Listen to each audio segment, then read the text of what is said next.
Hello అండి, welcome back to my channel. Morning బ్రేక్ఫాస్ట్కి చపాతీ చేశాను. చపాతీలోకి కోడిగుడ్డు కూర చేశాను.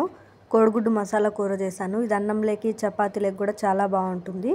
ఇక్కడైతే 6 గుడ్లు తీసుకొని కుక్కర్లో వేసుకొని ఒక 3 విజిల్స్ పెట్టుకున్నాను. తర్వాత పొట్టు తీసేసి ఇలా చాకుతో ఘాట్లు పెట్టుకోవాలి కోడిగుడ్డుకి.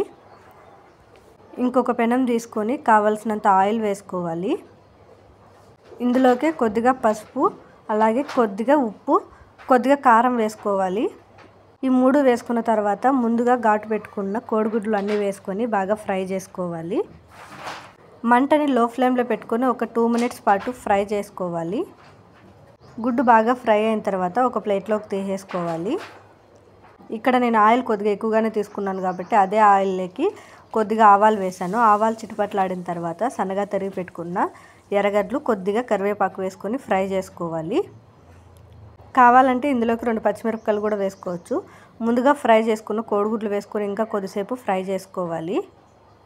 ఇది ఫ్రై అయ్యేలోపు మసాలా రెడీ చేసుకోవాలి. ఇందుకోసం అయితే మిక్సీ జార్ తీసుకొని కొద్దిగా టమాటో, కొద్దిగా ఎర్రగడ్డలు, అలాగే కొద్దిగా కొబ్బరి, కొద్దిగా లవంగాలు, అలాగే కొద్దిగా మిరియాలు, అలాగే అల్లం, అలాగే ఇడిపించి పెట్టుకున్న వెల్లుల్లి కూడా వేసుకోవాలి.